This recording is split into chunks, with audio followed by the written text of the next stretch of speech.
So my name is Cheryl-lee Madden, and this is a co-authored paper.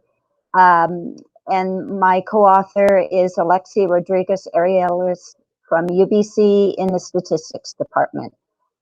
And this is the outline for tonight. I only have 5 minutes, so I'll just kind of rush through. And the title is The Right to Vancouverism, Social Reproduction, Placemaking in the Revanchist City. So our research question examines the power differentials as a factor in moving. Moving is mobility, it's people being evicted.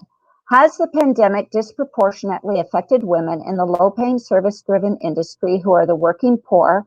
Royal Bank of Canada, March 2020, has said. And if so, has this job loss created mobility issues affecting their right to stay put? A crowdsourced data map could answer why renters move. On March 29, 2021, Jens von Bergman, in his website, mountainmath.ca, wrote in an article titled Forced Out in Canada, New Data from Canada Housing Survey. The 2018 Canada Housing Survey is that it allows us to look at why people moved pre-pandemic job loss, including if their move was voluntary or if people were forced to move by a landlord, which allows us to closer look at power differentials as a factor in moving. So this is the map that we created, and we brought in a series online layer of income. And as you can see, they don't represent the downtown east side with the dark purple. Also, what we want to do, I'll tell you a bit more about it, is that see the little intersection points? Those are data collection points, and I'll explain those more.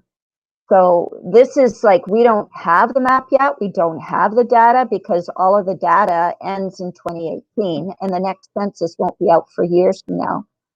So what we did do is that we used the 2016 census data, and we used an analysis of variance of means, which is just finding the middle or the medium, the mean, the average. And the average is in the figure 2, and this is after tax income, and renters are in type 2 in the middle, and then also type 2 in the middle in the medium, the middle.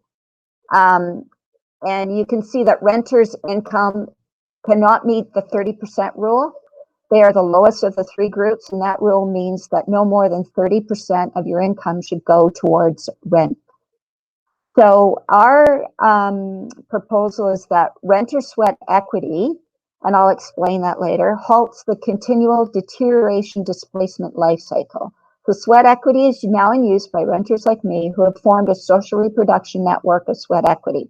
These are painters, small project handy workers, plumbers, electricians, and decorators who revitalized circa 1960 apartments by halting rent evictions. Rent evictions are evict to renovate, closing the rent gap on an apartment rent that is much lower than the speculative rent increase, which could be potentially gained. To achieve this increase, long-term renters of older apartments are evicted, allowing for complete teardown renovations, enabling landlords to raise the rent up to 3 times more to meet geographical rates.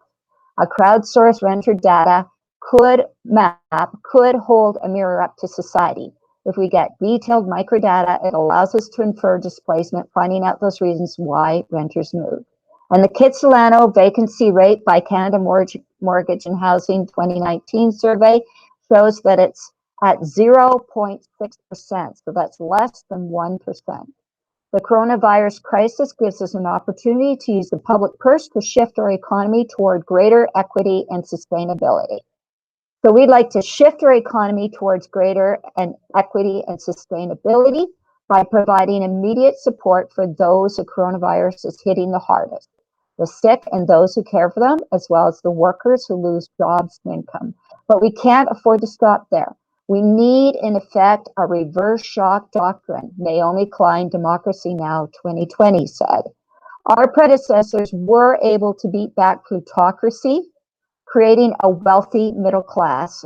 Pizzagatti, 2012, and I've got him on my reference list if you want to hear about that.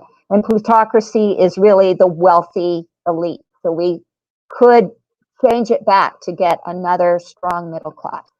So affordability, an analysis of sweat equity within affordable rental apartments helps us to understand some of the competitive dynamics of Vancouver as a gateway hedge city. This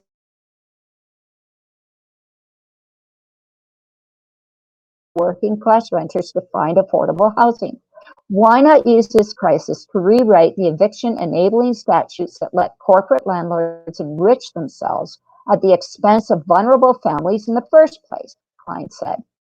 So our recommendations are renters of older circa 1960 apartments, and I only have like a second more. So we should change the laws, the Residential Tenancy Act, back to pre-2004, where landlords had to be reimbursing tenants. And then renters should have hope, and property disproportionately shapes the real wealth of nations. Canadian household debt is central to personal troubles. Housing now plays a central role in personal troubles and public issues, and therefore in human geographies. And thank you very much.